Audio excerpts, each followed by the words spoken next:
Halo teman-teman semuanya, bertemu lagi bersama saya Wulandari Febriani dalam mata kuliah pengantar tata kelola IT pada pertemuan kita yang ke-6.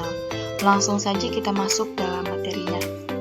Pada pertemuan kita yang ke-6 ini, kita membahas tentang pengembangan sistem informasi, bahasa pemrograman, enterprise computing. Langsung saja kita masuk dalam pengembangan sistem informasi. Pengembangan sistem informasi sering disebut juga sebagai proses pengembangan sistem atau system development.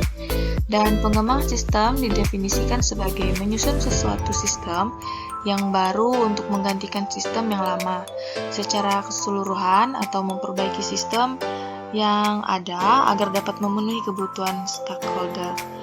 Dari definisi di atas ada beberapa alasan pengembangan sistem yang perlu dilakukan, diantaranya adanya permasalahan, adanya ketidakberesan atau pertemuan organisasi untuk meraih kesempatan-kesempatan, adanya instruksi dari pimpinan atau pemerintah untuk menghasilkan sistem informasi yang dapat memenuhi kebutuhan koperasi. Diperlukan beberapa tahapan terlebih dahulu, yaitu yang terdiri dari sistem analisis, yaitu supaya untuk mendapatkan gambaran bagaimana sistem bekerja dan masalah-masalah apa saja yang ada pada sistem.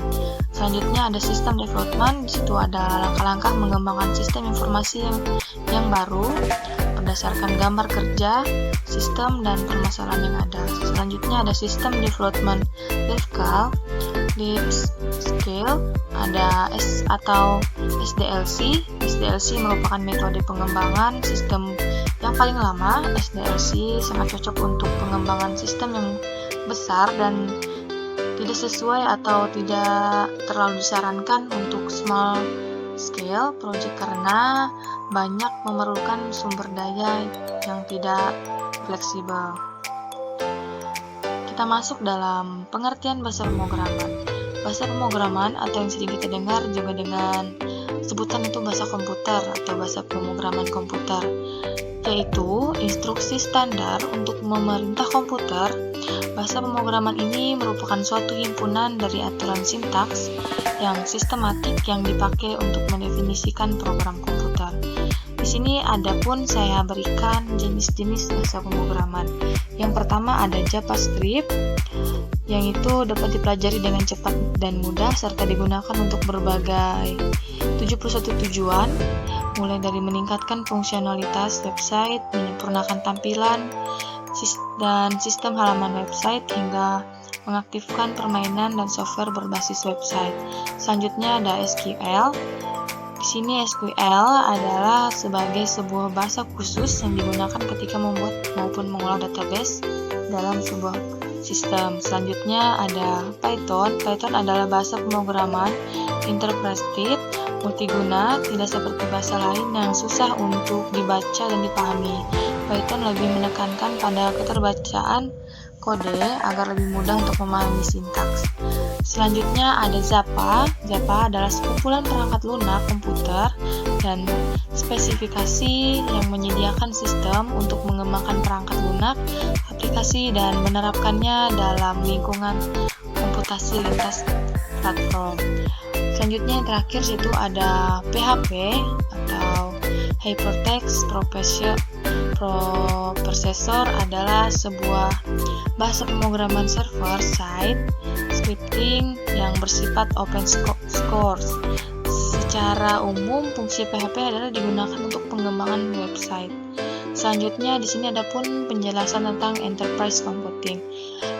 Enterprise adalah organisasi yang besar seperti perusahaan multinasional, universitas, rumah sakit, laboratorium, riset, atau organisasi pemerintahan, atau korporasi yang membutuhkan solusi komputasi khusus dari berbagai ukuran organisasi.